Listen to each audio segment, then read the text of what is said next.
อ่ะมาสอนพี่น้องพาบักหมี่เนาะไปที่พาบนเป็นเบื้องนี้ไว้เบื้องนี้ไว้ง่ายๆบ่ยากตอนแรกก็แตะแล้วก็กรีดให้มันเป็นร่องแล้วก็แสะตรงกลางหัวมันนะแสะลงไปแสะเลิกๆบ่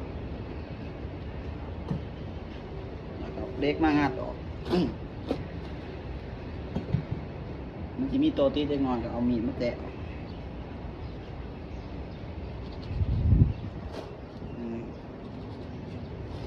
นี่บ่ยากเราก็มาเอาใส่ออกเพื่อเอาไปแกะมันจะง่าย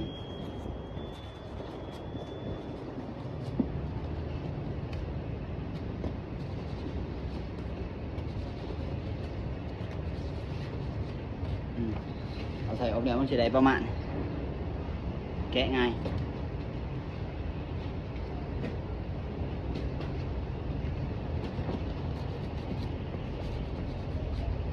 กำพาบริญญาไปแล้วแต่ว่าไม่แอบมือแรกก็ไหลแพ้อยู่